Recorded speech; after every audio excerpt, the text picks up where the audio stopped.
All right, everybody, welcome back to another episode of Next in Line. Today, I got a really good friend of mine that I met through Inspire CIO down here in South Florida. I'm going to let him, obviously introduce him. He's the CIO of Tabacalera and down here based in South Florida. But I'm going to let this gentleman introduce himself. He's going to do a way better job than me. Super excited about this. He has a vast career, and I'm excited about what he's able to share and kind of help pay it forward to the workforce community that we represent out there. So thank you, man, for joining us today. I appreciate you, man. Thank you. Thank you for having me. Anytime, man. And coming down here to the studio. So that means a lot. Can you do me a quick favor for the audience? Can you introduce yourself and then also give us just a quick little snapshot from like how you got to the CIO suite, right? The CIO, getting that tap on the shoulder to get the job, right? Yeah. And then during this our conversation, we're going to dig in and we'll double click along the way. Give them a snapshot of how you started and where you're at today. Sure.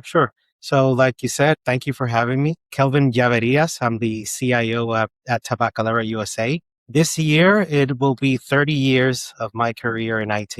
And I started my career in Dominican Republic. That's where I was born in New York City, raised in Dominican Republic, where I did my studies and went to college. And that's where I started working and started my married life as well. Committed early, huh? Yeah. You know, same thing. Yeah. And so my first job was an internship out of a condiment company. Did some data entry. I said before you wanted to know if I've been on the ground, I don't want to know stuff. I did data entry for a few months of my early career when I started. As I was ending that internship, I got a job in a cigar company, cigar manufacturer, General Cigar, which is our direct competitor here in the US right now. So it's kind of full circle of my career that my very first full job was in the cigar industry. And now 30 years later, I'm back in the cigar industry. Wow. Yeah. So wow. Through that, impressive. Yeah, I did like a year or so there, moved into the apparel industry for a few years where I was working as a systems analyst, doing technical support, doing system analysis, system implementation, and all that. And during that time is when I got married and decided afterwards to come back to the US. The IT, this was end of the 90s, beginning of the 2000s. So the IT industry was booming here. Oh, yeah. So I said, well, why not go back to the US and take advantage of the industry popping up? So I was able to leave in December. I remember like after Christmas, and on January 2nd, I had a job right away because I managed everything from a long distance, negotiated with a company that I was implementing their system in the apparel industry. And I learned their system very well. And I asked them, I told them about my plans of moving back to the US and asked them, since I know your product so well, would you have an opening for me over there? And they offered me something. Initially, I wanted to come to Florida, but they said that their opportunities at the moment were in New York City. Born there, know the city. So I said, again. Sure, back again. How long did when you said you were born there, how many years did you spend in New York City before you left it back to DR? Probably, I believe it was until I was 8 years old. Okay. So I started my elementary school and all that stuff in New York City. And then this was early 80s that my parents decided to uproot us and take us back to the Dominican Republic to raise us. Because I don't know if you're from New York as well, right? Definitely. So if you remember the early 80s, it was pretty bad, Very different. Yeah, very Remember Times Square? I was like, it looks like Disney World right now, right? Exactly. Yeah. So it wasn't an environment that my parents wanted to bring us up in. Yeah. So they just decided to move us back to the Dominican Republic and raise us there. And live in warm weather. Yes. Right? Yes. That's the thing. My son just moved back he actually moved to Brooklyn. Okay. So it's like I said when I left New York, I said, especially when I got used to Florida, right? I'll never go back to New York ever again. You couldn't get me to go up there. Now I'm going to go all the time. Well, I'll go back as many times as you want, as long as it's visiting. Visiting, yeah, that's right. So he lives in Coney Island, and we're going to try to go as much as we can. Okay. But where in New York were you from? Queens. Oh, yeah. So I got to ask, Yankees, Mets? Mets. That's what I want to hear. That's what I want to hear. People will say, oh, they suck. You're a Mets fan. Yeah, but if you're from Queens, you're a Mets fan. You have to be. Yeah. You have to be. I'm from Brooklyn, but I would say like our families were always Mets fans because of the underdog. The Yankees were always royalty, but the underdog mentality. Remember that 86? Yeah. That was great. I was in New York City that summer where they made the World Series. So it's a very memorable year for me. Oh, yeah. Now it's, hopefully they got the roster. Hopefully they can just do what they got to do. So along the way, so I like that so earlier you got your college and in IT, you went to school for IT. Yes, computer systems and engineering. Awesome. Were you more coming up? Were you more of an infrastructure guy, or were you more like on the application side? Throughout my career has mostly been on the application side. Okay, good. But I dabbled into the infrastructure side because early in my career I had to kind of do both. When in that cigar company when I started, I was doing technical support, meaning setting up computers, doing help desk. Sure. But I was also a software developer there. So I was helping develop their payroll system and all that stuff. Remember one Christmas I was up with the accountants until like 4 a.m, trying to close the year and getting all the bonuses right for the end of the year to close the year, because there's a part of the industry in Dominican Republic that's called the free zone, where it's a free trade that you get no taxes importing or exporting out of the Dominican Republic. Oh, wow. So the cigar industry sat in that facility or that industrial park. So they basically take out all the workforce during December and they rehire everyone in January. So you have to, that's a lot of onboarding and then offboarding and then onboarding. So you have to calculate, do all those calculations, bonuses, all your salary and all that stuff that has to be calculated in the end. There's no room for error there. Yeah. And back then, I could imagine it wasn't much automation as compared to now. I remember it was in Pascal. So I was programming away at 3 a.m. in Pascal, trying to get the numbers right and, massaging the numbers. Oh, it's missing this here and this there. And, working with the accountants to make that work. I love that. I love that you were like grinding and hands on, do what it takes. So that kind of makes me, I tell you, I get off script a little bit, right? I have fun with this, but something I do want to ask you a question and talking to, because something that's really challenging today. 73% of computer science, major kids that are coming out of this can't find work, can't get in the door. Any advice from your lens? You're a CIO and you've been through 30 years of this stuff, man. And the way you started over there, like what advice based on the challenge they have today would you give that talent group? I would say is be less demanding, because right now what I see from the newer generations is that they want to come out of school and they want to make the big money right out the door. And from home. Yeah. And from home. And if you really want to get to work and you're serious about your career, you have to take any opportunity that comes your way. Absolutely. And the right opportunity will land if you do your job well. So be less picky, be less arrogant. And I understand it because I was young once, and I know even in my first jobs, I thought I could do my job better than my bosses, but it's just it's part of the age, right? But looking back is, be patient and take the opportunities as they come, and whatever opportunity you do it well, because that's going to help you in the long run as well. I like that. Cause one of the messages that I kind of got from that a little bit was like, man, focus on the opportunity. Yeah.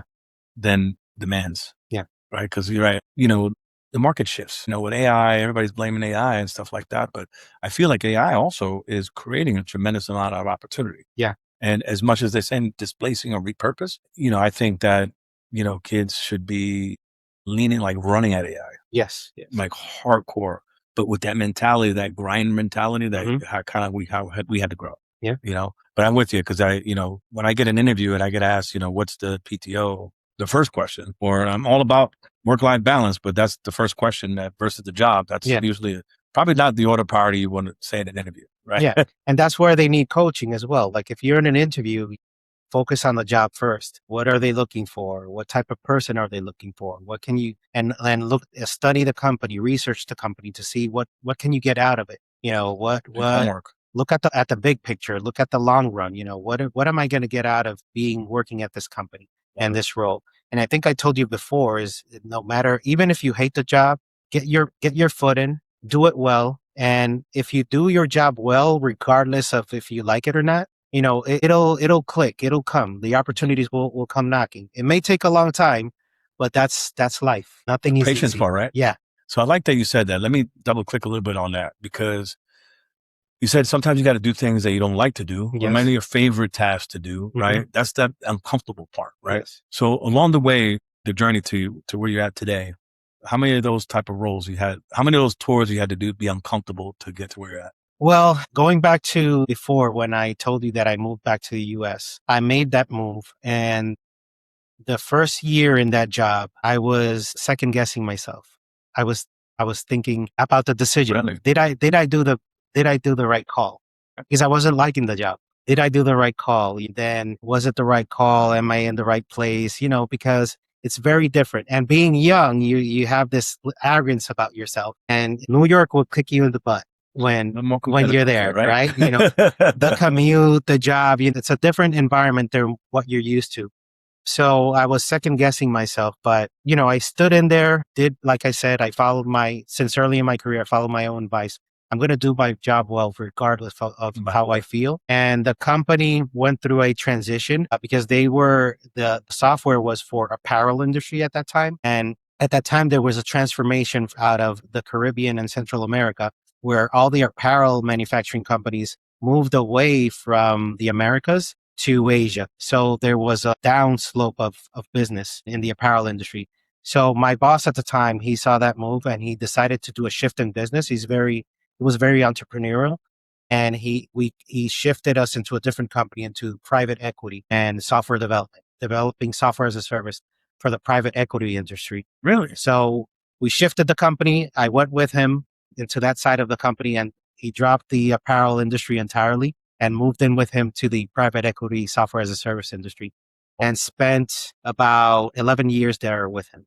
That's a big part of your career, man. Yes, it was a startup at the moment. It was a partnership with a fund advisory firm at the moment. So we got our clients and our business acumen from that partnership, from that fund advisory firm. And we built at the time one of the leading reporting software as a service systems in the market at the time. So the company grew from like 4 employees to like more than 50, with presence and an office in India. Wow. Doing our software development. I grew in the ranks there and was leading the software development by the time I left, and was leading the software development here and in India as well. And then when we landed the big fish client, which was State Street at the time, that's when ownership decided it's time to sell, and we were bought off by a larger company. After that acquisition is when when you're acquired by a much larger company, changes happen. They bring their own leadership. I saw the painting on the wall, so I said it's time to move on.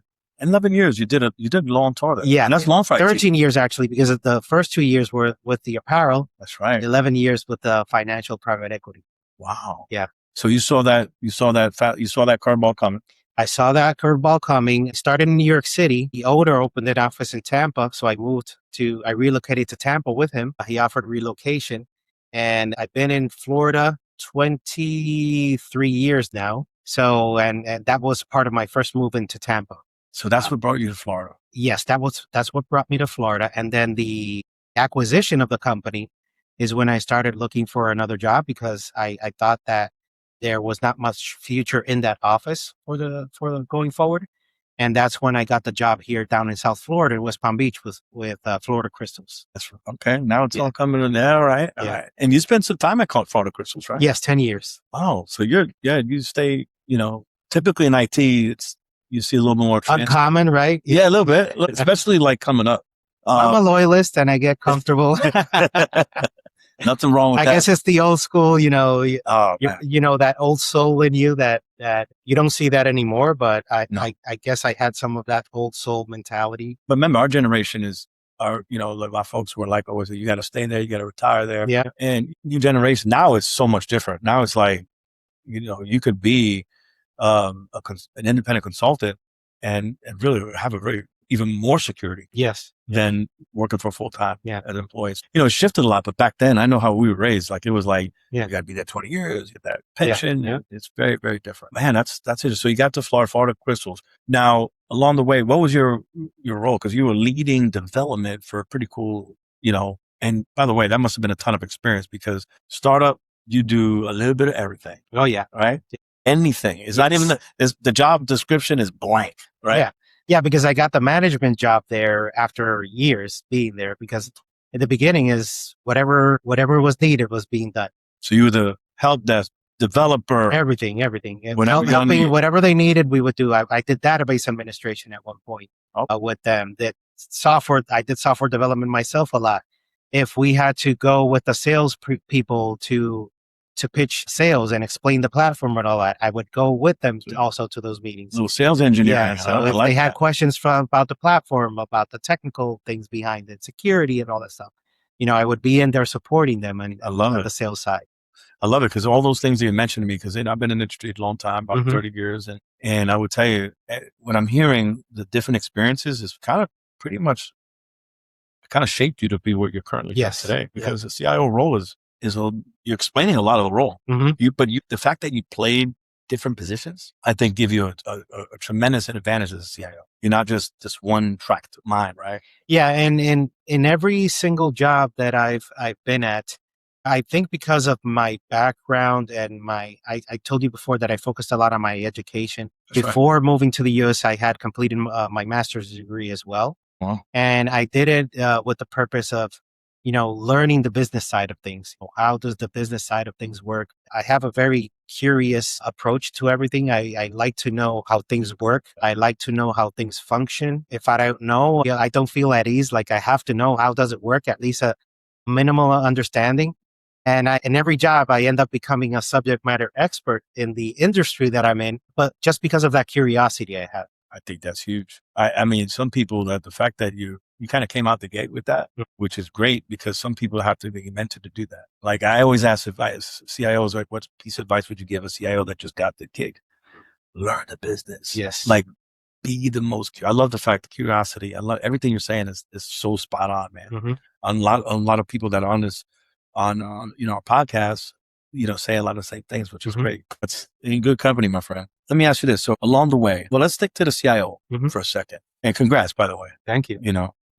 In your opinion, what does it take for a CIO to earn that trust to be included in like growth conversations? You know what I'm saying? Because there's always a perception IT is like, all right, the CIO, that the IT guy that, take care of the technology. But, do you feel that is evolved? And how would you earn those rights to be able to talk, look, I can contribute way more than just keep the lights off from the IT perspective? Well, I'm going to go back to the curiosity thing.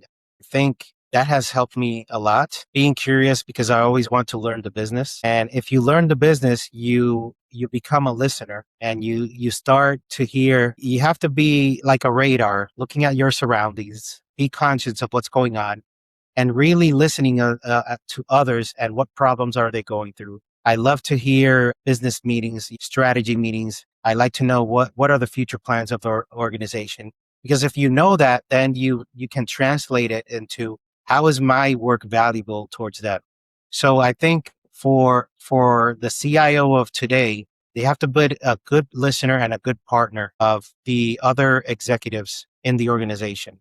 I agree. And what I mean by that is that if you focus purely on the technical, you're not going to gain that confidence and that trust in that room, because you're always going to be looked at, oh, he's the computer guy. I just need a computer. I need a system that does this and that. But if you're turning around and listening to what their problems are, and you're being receptive and you're being curious and you're learning how it relates to the business, then you can approach the conversation and talk about what are the requirements you want to meet. What are the things that you want to accomplish as an organization or within a function? What do you want to accomplish? And then have a conversation. I think I can help you here. If we look at this system or if we look at this approach, then we can probably help you satisfy that requirement or satisfy that strategy that you're going to look at. So the role of the CIO has changed dramatically in the last couple of years, and it's become more of a business partner. I love it. Because everything is technology based now. It's a fact. If your CIO doesn't understand the business, then he's not going to understand how to help you and how to help the organization achieve that long-term strategy. 100%. I love that. Like, you become more of an enabler. Yes. Right. And that part, I love what you say, partner, because now I feel like when you get to that point, now they all look at you guys are all the same. Yes. Right. And I think CIO has earned, I think it's crucial to have a seat at the table. I joined this organization as a CIO. That was my spiel or my speech with every executive as I was meeting with them. I was telling them, I'm here to be a partner for you. I'm here to give you a service. I'm here to provide you a service, listen to your needs and see how I can help you achieve those needs. And also look at your long-term strategy and look at how we can work together to achieve that. And I was being incidental and on purpose saying, I'm your partner. I'm going on the ride with you. I need to understand what you're trying to achieve. I want to understand the business. I tour the business. We have lounges. We have warehouses. Since I started, I started visiting the lounges, visiting the warehouse, talking to the people, learning how they're working, learning what they're doing and all that, because I want to understand from the ground up what are the problems and be able to translate that to what I'm hearing in the executive meetings as well. And what I tell each of my executive partners is that I'm not here to tell you what to do, because let's take finance as an example. I tell my finance executives, you're the subject matter experts in finance. I'm the technology side. So I'm not here to tell you how to do finance, but if you tell me what your problems are, what you're trying to resolve or what you're trying to accomplish, I can look out in the market and see how we can meet halfway, or if I can satisfy all of those requirements for you so you can grow and meet your needs. That's partnership. Yeah. Enablement, man. I love it. And you report directly in your organization, you report directly to the CEO. See, that's wonderful to hear. I mean, there's a lot of, every organization is different, but I'm seeing more and more and more. It's more commonplace now where the CIO reports directly to CEOs. It used to be automatic to CFO, like, or COO, but I feel like that's, and I think that made sense in the old ways or the traditional ways of technologies in the past, because technology was considered a cost center. That's right. And by being considered a cost center, they would stick it under the CFO to control those costs. For sure. And make sure that, IT gets expensive, control those costs. But as the mentality has been shifting and the role as the CIO has been shifting, it's becoming very different and moving towards reporting to the CEO, because he has to be an enabler and be a voice in the room for that long-term strategy enablement. Wow. Can't understand why you got the job. So let me ask you, building technology teams, right? Today is, that's a new challenges. Yes. Right. AI, you have everything, you just a number of different things. In your organization, do you have a playbook you follow? Like, how do you build a team for today, but also for tomorrow with the speed of what AI is forcing everybody to go into right now? Yeah. Well, I think you have to look at what is your team there at the moment. You can't move right away and aggressively, like, I got to switch out my whole team. Yeah. Because you have to understand the business first. Sure. You have to understand, what have they done? What have they accomplished? What are their weaknesses? What are their skills? And then determine whether you have the right team for the short term and for the long term. I have not gotten to the long term at the moment. I've only been with the company like 8 or 9 months right now. I have the team that I know I need in the short term.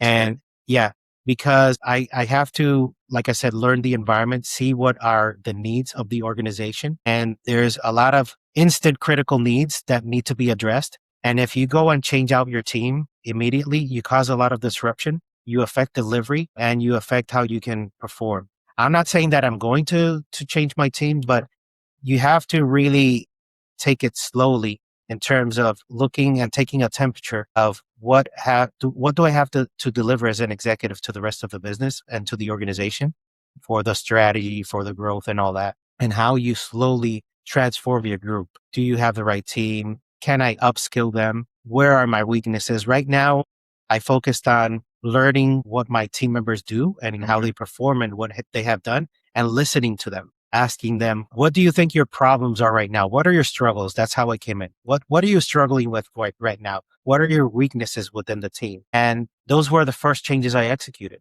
I addressed the weaknesses that my team leads thought they had. I took their feedback and I said, okay, let's talk about the weaknesses in your area. Where do you think you need help? Where do you think you're faltering? What is it that you want to accomplish within the next year or two? And what do you think you'll need to be able to execute that strategy? We looked at the team and we looked at, okay, are these people the right people on your team? Do they have the right skills to where you want to go with? And I followed their advice and recommendation on what they needed to do. And we executed on that. For sure. Because I need a strong team going in to keep us moving forward. Absolutely. And then In the long term, I have to evolve. I have to see how the business is transforming, how the business is evolving, and see whether the team is the right team to go with that growth and go with that evolution. And it's not only my team, it's the organization as a whole as well. 100%. Yeah, because I came into this company with a big task at hand. It was to modernize their ERP infrastructure. That was like the big mountain. Yeah, they have a legacy ERP versus a much more newer ERP. So they're running 3 business units on 2 ERP environments, one very legacy and old, one modern and new. So that was part of my first task by my boss to given to me is like, I need you to focus on the infrastructure modernization of the company because it's been neglected for a long time. Wow. And that's what I'm in the middle of right now. So I can't do a lot of disruption That's as a it big is. one too, man. Because that's the, like, I would say that's the infrastructure. It is. Right? It is. How they operate. It's the core foundation. We're consolidating, we're centralizing, and it's turned into something much bigger than we thought. I knew it was probably going to happen, but we're getting into process standardization, rewriting processes and how they're supposed to be done. And then the conversations are starting to get into, do we have people to do this? Or do we have the right people to adjust to this? So now we have to look at the organization at upskilling people, doing change management, doing a lot of training to show them how the new ways of working are going to be. It's such a good opportunity, for something like that. I mean, it's a big job. I mean, ERP, they managed that for a long time. But what a great opportunity to redo the process, re-engineer new processes for the better. And along the way, like, you go in there 8-9 months, it's significant. That's major change. How is he resistance? How do you overcome sometimes that you have that resistance when it comes to that change? I'm used to doing this. This works for me. Yeah, well, I've been fortunate on the executive side that I have a lot of support and a lot of alignment. Every single team member on the executive team is fully on board with this optimization on our application infrastructure. So very fortunate there. When we go down to the people, I think they've been living so long in such a manual and legacy environment that there's a lot of appetite for change. That's huge. So I've been fortunate there as well. Yeah. I think where the challenge is going to be as we institute new processes and standardization is how do they readjust? And I don't think everyone has seen or acknowledged the level of change that it is going to be. But we went ahead and were proactive and even hired a change management firm to work along with us at the same time as we do the ERP and prepare us on the people side to help us do that people transformation as well. I love that movie. And I like that you did something independently. Like you have a firm that specializes in that. Yes. And that's what they're going to do. That's good. Cause I think, do you feel like change management is sometimes organization is like underestimated? It is. And I've been through a couple of projects that change management has been done, but it stops at a certain point. And what do you mean by that? And then they ride off into the sunset. Oh, the project goes live and then you have poor adoption. Oh yeah. Because the change management program was not fully executed or the deliverables were not clearly defined. And I've been with projects and this is the majority of projects, by the way, in every company, every industry, there's no change management at all. So that's the most consistent thing, you force right? wreck through it, and you figure it out and it's very stressful and painful. And adoption takes a while. Some of them are successful, some of them are not. It's all going to depend on the people. And that's the hardest thing to control. Yes. Right. Because, it's, you're not going to have, 1,000 supporters, 100% compliancy, right? You're going to have outliers and things like that, but you get the majority and it sounds like you got your partners on board. Yeah. So you're not doing it alone. No, I'm not. That's huge, man. Yeah. That's great. I'm looking forward to see when is go live for you guys? January of 27. So then you can have probably vacation after that, right? I'm taking a vacation next month for middle of the project. Yeah, for my anniversary. Oh, really? Yeah. Your anniversary is next month? Yes. How many years, brother? 26. All right, man. Congrats. Mine is, I believe, it's next weekend. Yeah. 29. Oh wow, it's a long time. You don't hear this anymore. Yeah. So that's all. That's God bless, man. That's a blessing. Yeah. And by the way, I skip around. So tell me about your family. So you married 26 years? Yes, married 26 years. Hope you do something real cool. Yeah. Casa de Campo, maybe? Now we're doing a cruise. Nice. Which one? Virgin. Nice. Yeah. Good job, brother. Yeah, 26 years. Yeah. So, and you guys have family? Yes, 2 boys, 2 boys. All right. How old are they? 20 and 17. You look too young for that. Yeah, right? You look young for that, bro. I think we're in the same neighborhood. Yeah. And mine are 25 and 21. Yeah. And you met her recently, just Yeah, now. yeah. That's my 25. Yeah, yeah. No, congrats on that, man. You don't see that every day. But let me ask you something. How important is to have the right, like partner in all this? Because Very important. yeah, that's Very real. That's important real. because you need that support throughout your career. And even you don't make the right decision every time. You make career switches, you make job transitions. And like I said, the transition moving into the US, I was second guessing myself at the beginning, but my wife was there along the way. We were recently married, but she was very supportive since the beginning. Can't do it alone. And she was that voice in the back of my head saying, it's going to be okay. It's going to work out. Good. That support. So she supports the change, and that's not easy, man. yeah. Because I love to hear that because there's risk involved, there's change, Yeah, right? yeah. And I'm happy to hear that, man. So because you had, you were at your jobs a long time, but you also took risk every time you leave, do something. It's a risk. It is. Because you don't know, you interview, you do that as much as you can, but you got to integrate an organization as well. It's way more. So let's talk about that. It's way more than a lot of technical fit too. People, I think, overlook that. Oh yeah. You might be the smartest developer in the world, but it doesn't mean anything if you can't fit in, right? Yeah, because I believe that your stability in your personal life reflects on your professional life, because sometimes your personal problems can come into your professional life. Okay. And it can reflect on how you perform, how you treat other people, how you conduct yourself. And I've seen it in other people. I've seen it maybe in myself, through different times in the career that, sometimes if you don't know how to manage your personal life and your professional life, you'll see it in a person. If they're struggling through something. They wear it. Yeah. They wear it, right? They wear it, it's evident. You may not be saying it. I'm a pretty private person at work. Like I don't share my personal stuff, but you do wear it. It's going to show in some form. Absolutely. And let me ask you again, off script. So let's do that real quick. Cause, as a leader, right? I always say you bring the weather. Yeah. You know what I'm saying? That's hard to do all the time. It is.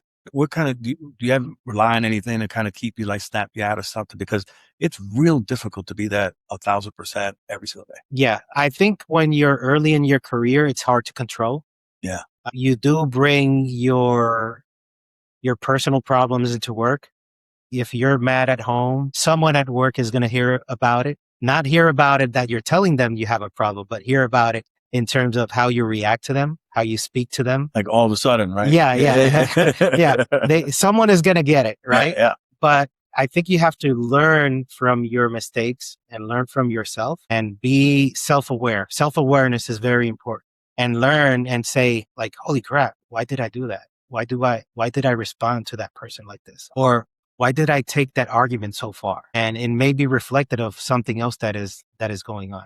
It was the thing that tipped you over. It was a thing that tipped you over, right? Just that little thing, nothing to do with them. So self-awareness is very important. And that if you learn to be self-aware, it's going to help you a lot in your executive career as well. Yeah. Because as the higher the ranks you go into, you have to become very political. I always say I got to wear my senator hat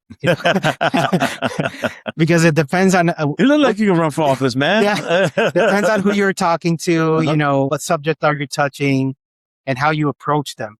And even if you disagree, you have to be political about it, and you have to find a way. How do you communicate the message? How do you approach them? How do you explain that it's the wrong way of doing things? And I'm a true believer in staying objective and sticking to facts and staying out of the opinion, out of the subjective. Data talk. Data-based, use facts, use clear information that is understandable. And that way the conversation goes much better. I agree. Versus going right in I totally disagree with you because you're a moron. Yeah. Then it's that's not the right way. That's not the right way. no matter how you get along with that other person or what you think of them, you have to go in and be very political and be very correct and focus everything, because you do have to learn, and you only learn this over time. You don't, Oh, yes. this is not something you're going to, it's not a switch. You turn on. I definitely failed there many times. Yeah. It's something you learn. Again, Sure. back to self-awareness, you learn it over time. And as you grow through the ranks, you have to learn that even more of how you control your behavior, control your mood of communication, how you communicate, how you express yourself, learn how to communicate your messaging, how to present your messaging, because that's going to be very important as well. Communication is key, because it's going to help you sell projects. It's going to help you sell initiatives. It's going to help you work through problems on that some of your team members may be having. Because believe it or not, the difficult part of a CIO or any executive role is not the functional side of things. It's the people side of things. 100%. That's the hardest part. Managing at any level, it's people is the most difficult part. And when I started managing people at the beginning of the career, and I still struggle, sometimes, because when you have to touch on hard subjects or something very tough, or you have to give negative feedback, I always have to think about it a lot and run it through my mind and play it back and think about, okay, how am I going to communicate this? I love that, because you're aware. Yeah. I've been listening to Jamie Dimon. He has a lot of good videos out there, his perspective on that. Yeah. So I'm like, and he's JP Morgan Chase CEO. You figure he's very kind of straightforward about it, but very straightforward, direct, in a polite way. It doesn't have to be a fight. It's just I think if you don't give them that feedback, then you're hurting them. Yeah. Right. Maybe somebody had the courage to say something, but it's not easy to do.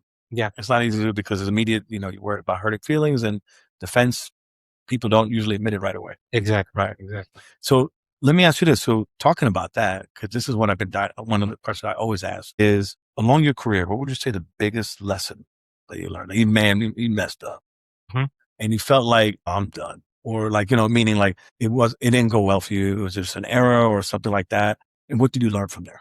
I would say it's going back to pick your battles and not letting the personal interfere with the professional, or your personality interfere with the professional. Sometimes you're having a conversation about a specific business topic, and let's talk about software development or whatever, or you're talking about technical requirements, and conversations may get heated, and your personality or whatever problems you have in your head get the best of you, and you start raising your voice. You may get disrespectful. It's very hard for me to get me out of my comfort zone and be disrespectful or get mad, but you throw enough out, that you can notice there's an attitude there. So I think that's my biggest lesson, of pausing myself, listening to what's going on, and going back to the self-awareness and being self-aware. Am I elevating myself, and am I overstepping?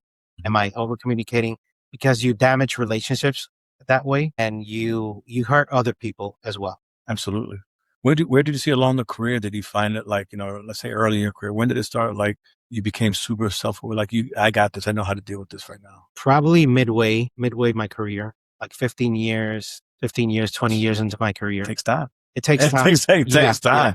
Now, were you in an environment let's say, with failure, I don't shy away from that, right? Because part of on the road to success, there's a ton of failure. Yeah. Right. It's not a straight road, right? Well, in my job in the private equity industry, it was software development. And as the software development lead, there would be heated arguments with the QA team. The QA team Shocker. and the development team always have problems. So we would get into very heated arguments that were not necessary. But it's each team being defensive on their side, and it was not necessary to do that. But only looking back, I can see that, as I matured and as I grew as a professional. But at the moment, I probably shouldn't have taken it that far in terms of pushing back. Well, you changed them. You made everybody full stack developers now, right? Yeah. So no more QA. Yeah. No, but I agree with you, man. So something I to double on that a little bit with failure, I have to reference somebody's quote that said it here on an episode one time. It really hit me pretty good. It said, because he has an environment where like, it's okay, man, you're going to make mistakes. It's okay, but do we own it? Good how do we make point. adjustments? And then that's something I learned throughout my career as well. As you mature, is that early in your career, you may hide mistakes. You may not want to admit it. And it's omit information. Omit information, but it's out of fear. Absolutely. Out of fear, like, what are they going to say? They're going to think I'm not good enough, or I'm going to get fired, or this is going to happen to me, or they won't trust me anymore. But you learn to deal with that over time. I decided midway of my career that I wanted to get into the management space and executive space and all that. So that also had to do with part of my development and my changing my way of thinking, where if I really want to go into that space, into the management space, I really have to be accountable for what I do. Be accountable and be truthful, So I started practicing that. And in reality, that's my personality. I'm pretty straightforward. Like there's no disconnection between my brain and my mouth. And very young, I used to have a lot of problems with that because they would say, "Oh, Kelvin, you shouldn't have said that." There's no filter? No filter. No filter. But you learn through time to control the filter. Oh, yeah. So, as I was maturing as a professional, you learn to deal with that. And, as I took courses and, did another master's degree as well, and it's with an objective, and you learn to how should you be performing? How should you be behaving and all those stuff. And you start to learn where do you have to make adjustments in terms of personality, in terms of how you communicate a message, in terms of thinking first before talking and not being reactive. Man, what is cool, like, just hearing you talk and the way you explain things, it's like you're very intentional about everything that you do in your career. Yes. You got those degrees. You got specifically, you were very calculated in what you're doing. Yes. That's awesome. Those are great characteristics of like it's hard. It is. Those are sacrifices, being married, family, going to school, full-time job. It's not easy. It's uncomfortable. Yeah. But like, you got to do those things if you want, everybody thinks like, they see that and they say, oh man, they got it easy. Yeah. They don't understand what the journey was. Like, how long did it take? How many nights? Yeah. How many weekends? What did you sacrifice to be able to do that? Right. Like the first time that it came out of my mouth that I wanted to be a CIO was 12 years ago. Really? Yeah. That's not too long ago. It's not too long ago, but it wasn't immediate. Oh, okay. My intention was there. That's what I wanted, but I wasn't ready for it. And I truly acknowledge that. And I know, looking back, I said it, but I know I wasn't ready for it. I had to go through an evolution and through a career path to get there. But in a sort of fashion, I recognized that I wasn't ready for it. So again, I was being intentional over the roles I was asking for in the organization to move into. That's big. So I would fill in the gaps slowly of what I needed to work on to get there. Is that why, that's another reason? Maybe that's because you work for a couple of different organizations, 1, 10, 11. It's like, but starting new jobs at these organizations during that tenure, right? Yeah. That's a really good move, man. Yeah. Because you want to fill in certain gaps or get exposed, right? Mm-hmm. So you're ready for the next thing. Yeah. So how cool was it to get that type of, you got the nod and got the job as a CIO? Oh, it was great. Yeah. It was wonderful. It's celebrating with the wife. It's a milestone. Can't forget that. Oh yeah. And she did it. She was along with the way. Right? Yeah. Big milestone. Yes. I'm so happy to hear stuff like that. Yeah. That's why one of the things about this, next in line, this is fun. This is like work. It's not work. It's fun. Yeah. And you get to really understand and really learn. I always write notes down because you guys give me a lot of nuggets, man. Like I'm like in free consulting. Right, all the time for you guys. So I appreciate it. Along the way, because I love the journey part. Any mentors along the way? Direct mentors, no. But people that I learned directly from, they weren't like formally a mentor of mine, like, oh, can you be my mentor and stuff like that. But I did learn a lot from them. I've worked for very smart people throughout my career. It's been a mix. I mean, when you had a 30-year career, I've had a little bit of everything. Sure. I've had horrible bosses. I've had great bosses. I had super intelligent bosses. I've had mean bosses that I've learned a lot from, even though they were mean, So it's a mixed bag. Direct mentorship, no. But again, going back to my curiosity. I'm a very observant person. So I have a lot of curiosity. I'm always listening. I'm always looking. So even though there weren't formal mentors, I was always looking, scoping out, Nice. looking at what they're Scouting. doing. Yeah. Looking at what they're doing. How are they behaving? Listening to what they're communicating, grabbing the good things out of them. Like I said, I had a mean boss during my career. Professionally is probably the one I got most out of. So, but you chose to, because I was observant and I was Yeah. looking and I was, taking the good things out of it. That's early on too? Early? No, this was late in my career. Late in your career. Okay. I would say if you say early in your career, man, dude, you had No, that's awesome. This was late in my career. I love it. I love it. Yeah. That's good. Got a couple more questions for you because this is good. You just every time you mention something, you get me curious. So I start double clicking. I want to ask some stuff. What do you think? Let's say currently, and not for everybody, but just generally, you report to CEO. What do CEOs? What do they really need from a CIO today in today's environment?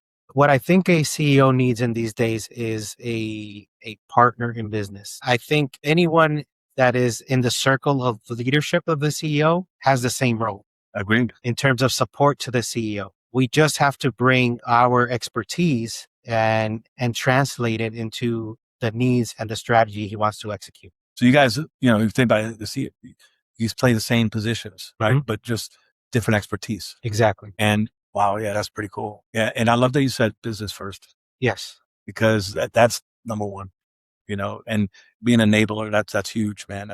I agree with that 100%. Yeah, because if I'm going to focus just on technology, I can do that as a director role. Oh yeah. I'm just going to, plug in wires and enable and configure servers and all that stuff. That's a technical role. That's not the role of a CIO. The role of a CIO is to be supportive to the CEO, to the organizational strategy, and be a partner, not only to him, but to the rest of the executives. So you're working as a team to elevate the company and achieve the company strategies and goals. Yeah. And I even see you see with some large organizations and as companies grow that, they bring on a CTO. Yeah. Right. That's more aligned on the tech side of things because, it's enormous sometimes these companies, right? And then that CIO truly has the bandwidth to spend alignment like business and focus as a partner. And you got to come with information and facts to the leadership and to the CEO and present things as they are. If you have problems, you have to, state your problems. These are the problems that I see in my area that I need to fix, that I need to correct in order to help you get where you want to be. Because if I don't fix this foundational piece, then I'm not going to be able to help you get to this other piece. And I'll use the ERP project that I'm doing as an example. It's very foundational for the future of our company. Absolutely. Because it's introducing process standardization, consolidation of processes. We have 3 business units. We're going to be operating at the same level and on the same standard from a back office and functional point of view.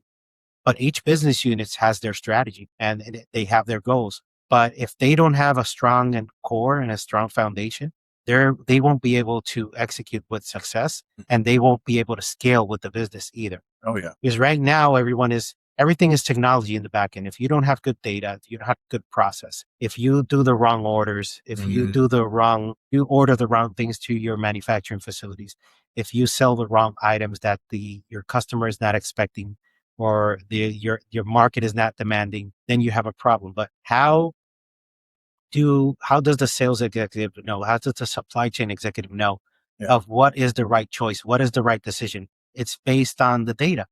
Oh. The data comes from the technology. The data comes from the foundation. If you don't have strong data, strong foundation, then I'm not enabling the business to do their business as well. No, absolutely. I mean, those are, like you said, it's a foundation. If you don't have that foundation set, it's imagine supporting, well, it's currently doing, right? Supporting 3 different environments. Exactly. That's expensive and inconsistent. Yeah. Wow. So January 27th. 27. Okay. Yes. Hopefully, big day. Everyone's holding me accountable to that date. You're reminded, it's on the calendar. Yeah.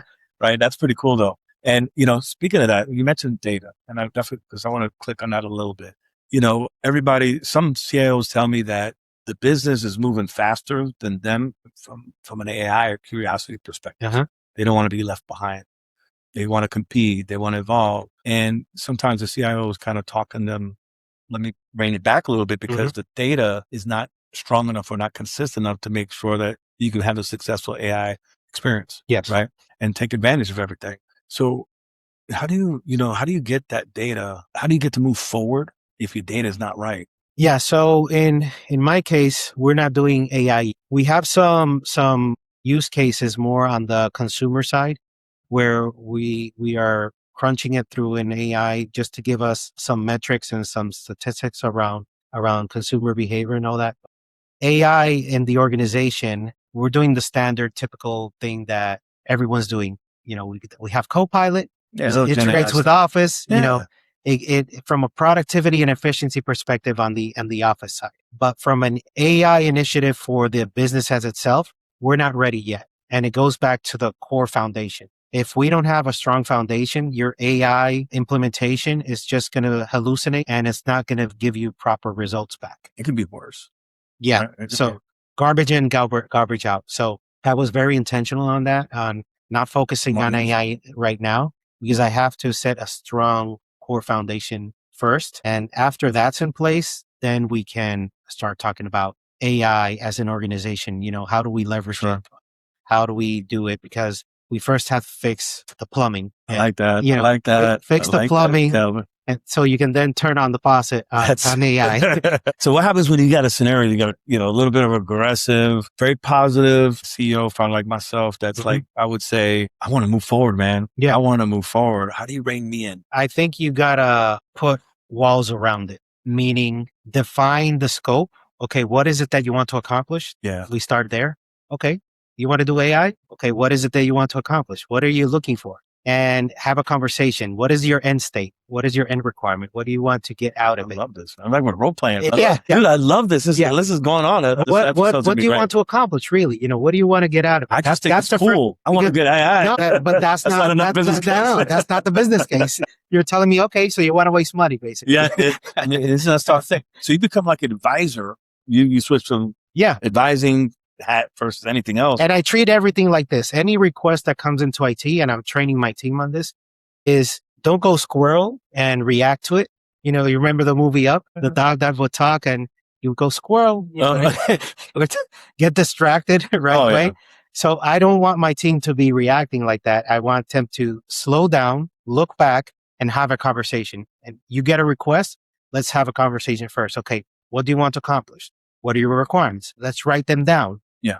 Let's go through it and have a conversation. And once we have that clearly defined, then we look at, okay, how can I solve that for you? Because in a lot of the cases, is not even AI is the solution. No, it's just hot right now, right? Maybe automation, maybe an RPA, whatever it may be. Sometimes it's not AI. So you got to listen into what the requirement is and then shoot for that. And then box it in and build it based on a specific outcome. Sure. What is the outcome we're looking for? And then go in like that. Start like a POC maybe. Like small. Start small and like say, aim small, miss. Then look at your data. Okay, what is the data set that is going to feed this? Is it good data? Is it reliable?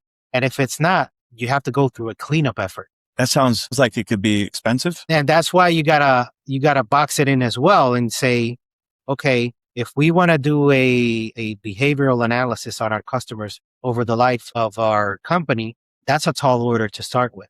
Maybe your POC start with 1 year of data, clean it up, get into, because it's manageable, clean it up and get it to a state where you 100% trust what the data is in there. Do your AI POC on that and then scale. That's safer. It's safer. Less expensive. It's affordable. Yeah. Well, affordable depending on who you're using, right? Exactly.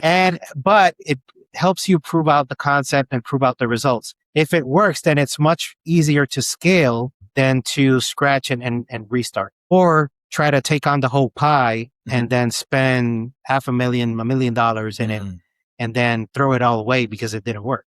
Yeah, that's not good. And that could be. That's my opinion on it. Yeah.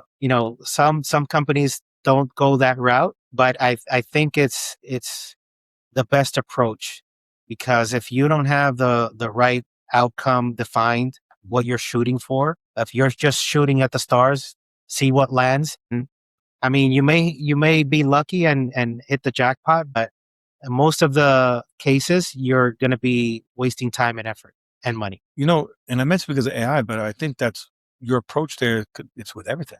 AI is just another thing. Yeah. It's what's hard for me, for the AI stuff is that for small businesses, let's say, or any business really, but it allows us to punch above our weight a little bit. Yes.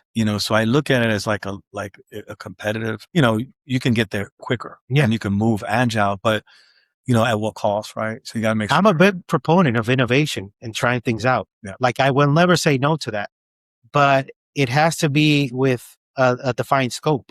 Yeah. Let's put boundaries around our. So you're like, let's do this, but we're going to do this box. Let's box it in and say, okay, let's see. Yeah. Let's take baby steps. Yeah. And let's move slowly. I mean, slowly can be a month, 6 weeks. I mean, that's fast, but let's do something for that. In 3 months, we can see whether it worked or not. If you got results. Yeah. If we got results, okay, let's do the next iteration. And you keep scaling and growing and keep scaling it up. I'm going to assume that after January 27, you're going to be coming for you. You're going to say, hey, let's go. We got to go now. Well, we already have some initiatives going on that are innovation, small. Proof of concept. Yeah. They started small. I have a very good partnership with the executives at the company, and we have good conversations around it. And we agree on the approach. Start small, prove it out, check it out. And they have the same approach. Okay, let's prove it out, proof of concept. Let's test it in the market. Let's move slowly. Okay, it worked. Yep. Okay, next version. What are we going to add? And scale and scale and scale until you can fully release. Yeah, and something because we have been very fortunate. We have an AI. Spent a lot of time in AI solutions. I was supporting some customers. Something that I noticed that they prioritize a lot is revenue generating initiatives versus productivity gains are cool. Don't get me wrong, but that rev gain, it's strategic and it can help. So I don't know if you're focused on anything like that, but that usually gets everybody's attention. Well, I think once I'm in a clean and good foundation state, that will come. How do we look at the overall business? And now with clean operations, clean data, clean process, we can analyze that data and start making assumptions out of it, start getting insights from it. The thing that just low hanging fruit for you guys, what I see right away is like 3 different companies. Yes. 3 different things. I mean, the fact once you get there, the visibility and transparency is exactly going to be because right now the data is segmented for every line of business. So in order to have full visibility, you have to do some data wrangling in the back end. That's like a pretzel. Yeah, like tie it together. And we've done a decent job. We built a data warehouse over the years, and there's some ETL going on in the background to make sense of it. If I speak to some of my executives, they will say it's good enough to get by. I get good enough data to make decisions. But if I ask them, okay, what's your percentage of confidence in the data? They won't go over 70%. Yeah, you want over confidence of the data they're seeing. Yeah, that's not good enough. Yeah, because they know there's problems, and and every now and then they'll see that problem pop up, and they see, well, the data's telling me this, but this is happening in reality. So there's a misalignment there. For sure. So let me ask you. So once you get through this plumbing and finance, this overhaul and modernization, do you feel that confidence level will be well over 95? Depends, because now once you have that in place, you need to build up. That data needs to build up now. Now the people part, right? The practice part? Yeah. Well, the other thing about AI is your organization skilled to do AI? Oh, man, you need to the punch. Do you have the right people? You're a pretty sharp guy, man. Yeah, because what good is AI if the people looking at it or analyzing it don't know what they're looking at or don't know how to interpret what is coming out of it? So there's a certain type of skill set and mindset that has to be there to be able to take advantage of what's coming out of your AI. I'm glad you mentioned. I'm glad the fact that you mentioned that and you spot that, because this one's different. Like, we've been through how many different transformations, like you think another, .com and, the internet, right? I mean, we've been through a lot, but like this one is really different. Like, I feel like it's not an IT thing. It's everyone thing. Yeah. Right. And I think that some companies that I'm talking to right now are going to make it a requirement to have AI literacy as far as a job required to come in the door. Yes. Period. So I see well, we're trying to encourage a lot of like CHROs because they're typically talent development overall, like from a, global perspective. And, I think that you have to have training involved. Yeah. And AI, you can't stop it. You can't control it. It's a moving fad that's not going to go away. And all you can do is figure out how you get on the ride and help it move in a controlled manner. Good definition. That's pretty good. That's going to be definitely marketing is going to have a field day with you, man. So in our organization, we do security training as usual because cybersecurity has always been a problem for a long time. It's gotten worse now, right? As we do cybersecurity training, that we require employees to take a few training courses throughout the year just to stay in compliance, make sure that they're aware any new development that happens, so we train our users on what to be conscious of and what to be looking out. We're adding AI videos as well. Smart, bro. How to use AI ethically, how to use AI appropriately. We have a policy that they have to sign. If you use publicly available AI tools, you should not be feeding company data into it, all those things. So we have those policies in place. We do the training in place. That doesn't guarantee, though, that they're not going to do it, but at least we're doing that to protect the organization. You sign the policy. If we find you, then we're going to have a conversation. For sure. And we have to make sure that you're not sharing company data and publicly available. Like if I want to use my personal chat GPT and feed it company financials, that's a no-no. Yeah, you can't do stuff like that. Yeah, you can't do that. But I wouldn't doubt that it happens out there, right? And sometimes maybe innocent. Yeah, like they just don't know. Yeah. So from an organization perspective, we say to people, being a Windows environment, use Copilot for company data. And we are looking at how do we enable ChatGPT and other things at an enterprise level, not the publicly available version, enterprise level, to keep our data within our boundaries. For sure. And it's not feeding outside models. That's smart, man. You got a lot going on. Yeah. A lot going on for the first gig, right? For the first time. So, but if you look at it along the way and the way you've been explaining stuff, like, everything the experiences you've been to, different roles that you put yourself in position for, because I want to make sure that I point that out. Yeah. You intentionally put yourself in these positions. Yes. That maybe unfamiliar with and getting uncomfortable and doing it made you ready for this. Yes. So I'm excited to see, I don't want to jump chapters, but I'm like, yo, what's next, Kelvin? What are you going to take it as after you wrap this puppy up, right? I could see, Too soon right now to say, because I am enjoying my role right now. Believe it or not, it's one of the things that attracted me to the organization and the job is the amount of opportunity for improvement that there is. Because if you go into an environment where everything is set, everything is golden, everything is nice, it's boring. No, that's not you. I don't see you keep lights on. No way. And it's not me. I would get bored. Yeah, exactly. If I'm just there as a seat warmer, then it wouldn't work out. No. Too young for that. Yeah. Right. Exactly. I love that, man. Let me ask you, what a couple things. Let's say, since you're private equity and all that, so are you exposed to boards and things like that? Prepare presentations and just speaking to boards? Yes. So I've met representatives of our shareholders, and we do have to present to them. Excellent. I've had to present my IT roadmap, my IT strategy. What do I want to do with the IT department? What is my long-term vision? Had to present the project as well, because when I came in, the previous CIO was retired. So he had some of this work already ahead, but like any new executives coming in, I can't blindly trust what is being handed off. Oh yeah. Like you're retiring. You're going to be golfing next week. Like I can't, I'm not going to worry about this. Yeah. You're not going to worry about this. So I basically started from scratch, did my own assessment, did my own due diligence, did a full RFP, and did my own analysis and presented my recommendation to the executives and the shareholders of how I think the approach should be of doing this digital transformation for the company. Presented the budget, requested approval, and went through that process. So along the way, like, what would you say? I'm big on this underestimate. So what do you think? What tech challenges do you feel like are underestimated by the board? Underestimated? I mean, my experience, what I've seen at the board level, there's a lot of smart people there. And if they're there, it's because they know what they're doing. So I haven't seen a lot of underestimation in my experience. If anything, I would say maybe sometimes they expect things to move faster than you can. They have that expectation that I want fast results, Oh, yeah. fast outcomes. But I've learned how to address that. And again, be objective, bring facts, be truthful, and present all the cards on the table and explain why you can do it, why you cannot do it, what are the constraints, what are the boundaries, what are your limitations, and then explain it in a way that they can understand why you're presenting that way, why you're recommending it that way. Getting to know you, talking to you during this episode, just having a good time with you, man.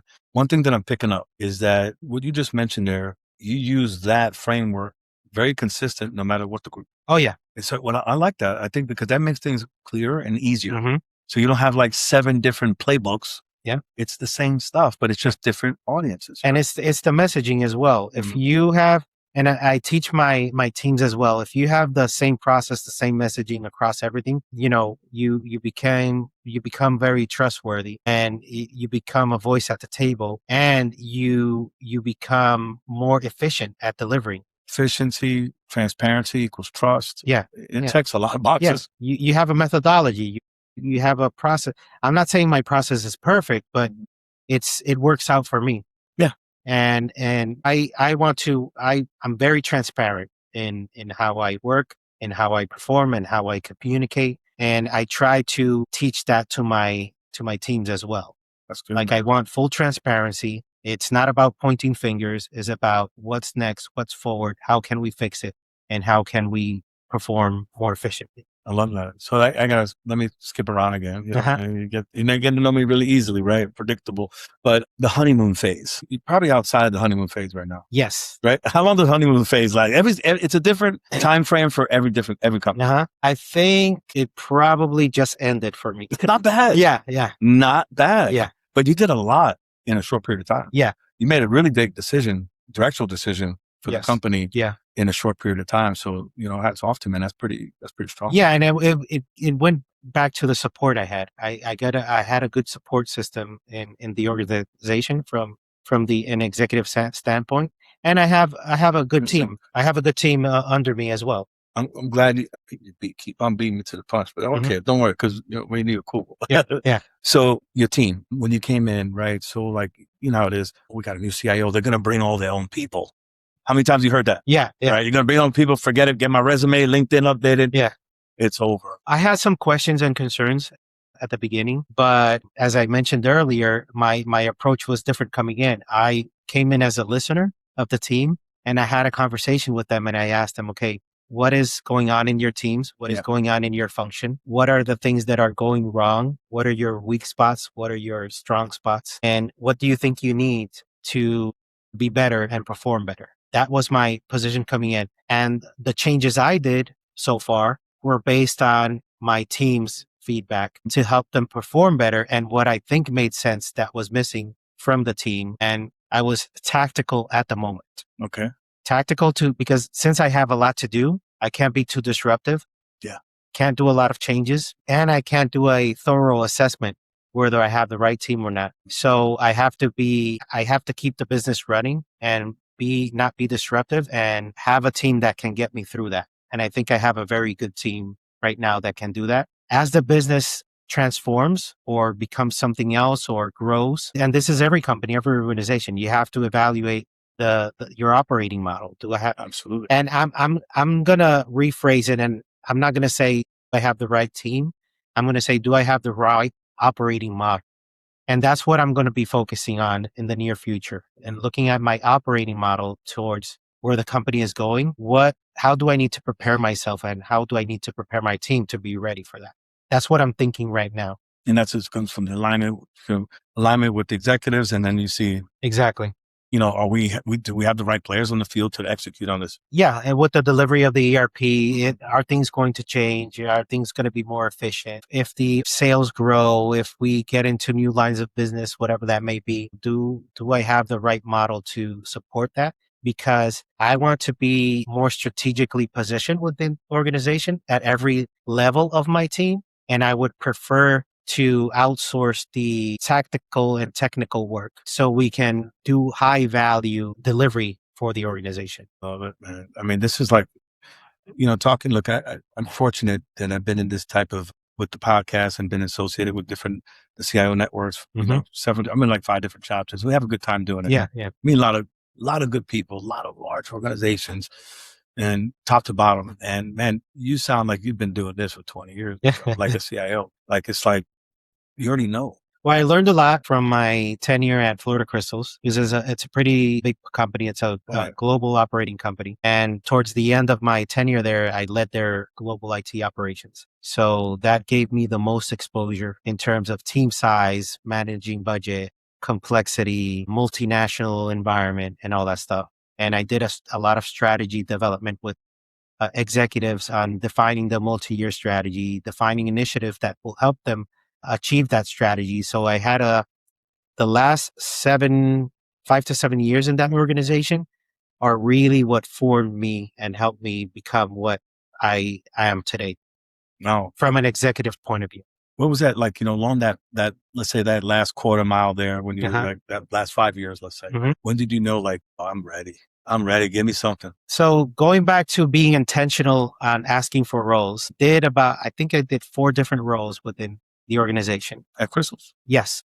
I started as an application architect. Oh. That's how I was hired. So you're like an undercover technical guy, man. Yeah. So you know what these guys are talking about. Yeah. So I started as an application architect, and then the need arose to lead the master data team within IT. It was moving from procurement to IT. My boss at the moment asked me, he called me into a meeting and he told me, "What do you know about master data?" And I said, "Nothing." Honest. Yeah. And he said, "I have a need. We're inheriting the master data team and I need a strong manager to lead that team and set process and standard there and all that. Are you up for it?" And I said, "Of course." I said, "I don't know it. I don't like it, but I take on the challenge because I have a long-term objective. And I'll take it to demonstrate that I can multitask from a professional point of view." Wow. You're probably that guy, like, if you would probably say, like, "Hey, I need you to inherit this group, but it's just kind of keeping the lights on." Yeah. No, I'm not interested. Give me the hard stuff. Yeah. And let me just learn that. But because you want to, so did that for a couple of years. And then throughout my tenure there, I would apply every time a director position would come up. I would apply for it. I have my vision, the North Star. I have to get there somehow. Absolutely. And if it's challenging, I don't care. I'm going to ram through it. Right. I love it, man. Yeah. So when the opportunity for a director position came up, I didn't have to apply for it. Same boss that gave me the master data position. He was so happy with the work I did with that function that he said, "We have an opening for a director role on the agriculture side of operations." And I was offered the position. Interview with the functional executives to see if it was a fit in terms of, attitude, the chemistry part and all that. It worked out. They spoke Spanish. I spoke Spanish. They loved that, But the Dominican. So yeah. No, but it worked out, and I got into that role, and there is where I did a lot of strategy development work, doing strategy formulation, defining multi-year roadmaps, and then defining projects to help them achieve that strategy. I was able to get a project approved that for a farm management system. They have a very large agriculture operation, and it was working on Access, Excel, and paper for an operation that large. Wow. And they had been for 8 years trying to get a system approved. And that was one of my biggest accomplishments there, that I was able to get executive alignment approval and get that system in place and implement it. Wow. And it was a big achievement. And then spent like 5 years there. And, 5 years is more than enough in a role. And I asked my boss, I'm ready for what's next. What's next? And there was an opportunity that opened up for leading global IT operations. And that was the one I was missing, to fill in that gap of that executive presence and knowledge that I needed to acquire. And some people were telling me, "You're crazy that you're going to take that." That's a lot of for you. That's a lot of work. And I'm like, I don't care. I'm taking it. Mission driven. I need it. And I got in there and I did a very good job in it. and I like doing it. And that's where I gained that final milestone of knowledge that I needed to acquire to get me to that level where, I felt that I was ready for a CIO role. Yeah, that's pretty good. That's pretty good. I mean, basically, what you just did here for, and you sharing with during this episode, and you articulated perfectly. You basically mapped out like how you got there. Mm-hmm. Very intentional. Comfort was not in the, in the roadmap. No, at all. No. Right? It had to hit one time. So like, almost like the harder, the better for you. I have somebody else like that. Her name is Maria O'Neill.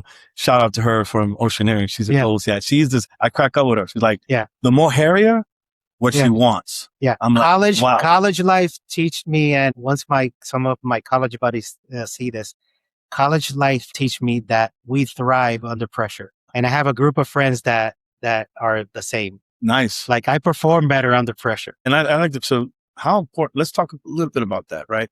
Because I think that's overlooked. How important is a good network? I would say it's very important, especially as you grow your career. Well, I would say at every career level, it's important because if you know the right people, you can open doors. Sure.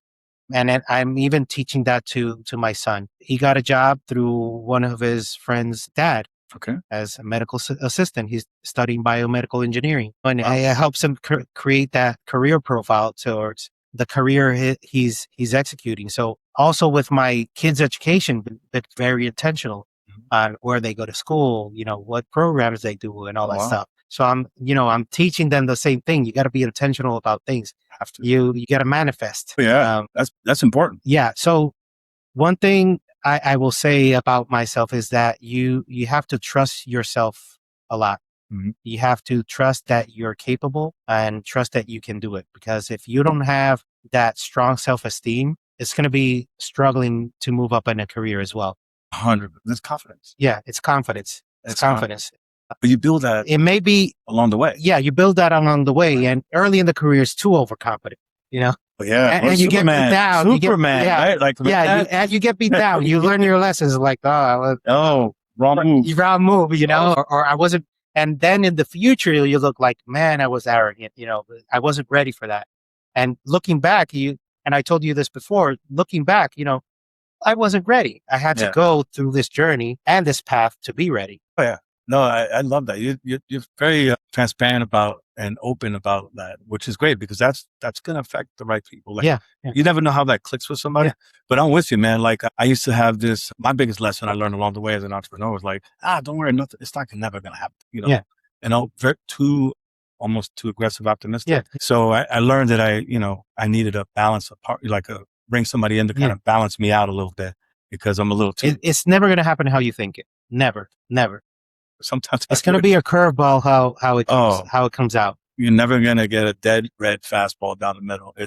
But self-esteem, trust in your capabilities, trust in yourself, manifest. I've had like a bucket list from a life bucket list for like the last 20 years. Okay. And it's basically a list on my phone and it has everything. It has the places I want to travel. Okay. The positions I want to accomplish. So it's both personal. Yeah, personal and professional in the same list. And as the years I have gone by, I have probably 50% of the list scratched out. Wow, that's pretty strong. But CIO was in the list. Okay, you got that one out. Yeah, right? yeah. Traveling to different countries, it's on the list. Accomplishments for my kids, things that I want to help my kids accomplish are on the list. Everything is in there. That's got to be a little like, you have family and boys and just children, how important it is to make sure like that's that extra motivation. Yeah. Right? Like you want to see, you're demonstrating to them that like, hey man, I'm going through it. Yeah. And it may go a year may go by and I haven't seen the list. But when I accomplish a milestone, it's good to go back to the list and say, oh, wow, I scratched this one off.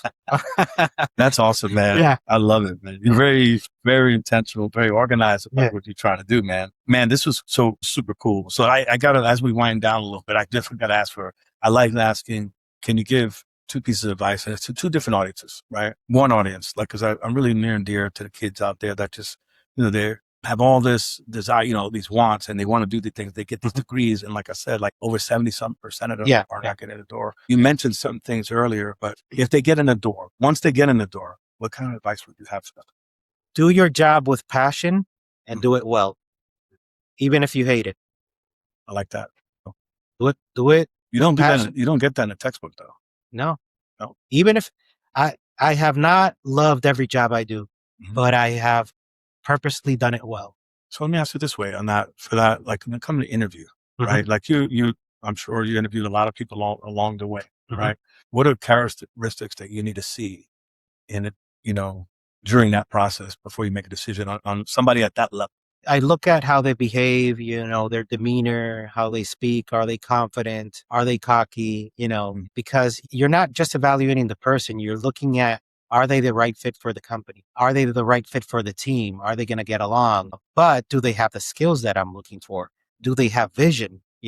Depending on the role, because if it's a purely technical level, you're focusing on the technical. Can they configure a server? Can they do this? Can they do that? Very tactical. But if you want them to be a little bit more, if they're going to have a lot of interaction with your business stakeholders, you're looking for, how do they communicate? How do they express themselves? You throw questions at them to see how they would present an idea, how they would communicate an idea, how do they think, present them with examples. Like, if you were presented with this situation, how would you execute that? Or how would you perform it? Scenario type of looking for responses, just to see how they think on their feet and how they would fit into the organization overall, and how would they fit in with me, because I have expectations from my team members. Standard, right? Minimum. I mean, sometimes I think maybe I have high expectations sometimes, but it's not. Then I level set and say it's not really high, because what I'm looking for is to be accountable. Be accountable for your work. Be responsible. Be truthful. Follow a process, and don't be all over the place. Those sound like basics. Yeah, like table stakes. And if you have a problem, come talk to me, and let's try to resolve it together. That's good. So those are the things that I'm looking at. Yeah, the one of the probably the worst things anybody can do is like not come to say something if something went wrong, or they have it, because that's then becomes a real problem. Yeah, and no leader likes gets surprises. Yeah, right. No, thank you for that. That was really good advice. Now I know you've been in the job for what, 9 months? Close to 9 months. Yeah. Does it feel longer? Yeah, it was like 2 years. So you've been in the job for 9 months, right? If you look back, the first time you get tapped. So give me some advice for that person. Let's say that person that got tapped on the shoulder for like yourself. What kind of advice would you give them walking in? Anything that maybe learned, or if I came to you and I said, look, I just got the gig, new CIO for the first time. What advice would you give me as a friend? Create relationships coming in. Talk to everyone, get to know all your stakeholders, get to know all the executives, in listening mode. Sometimes you when you're new at a company, you make it all about yourself. You want to sell. Oh, I've done this, I've done that. I can help you with this, I can help you with that.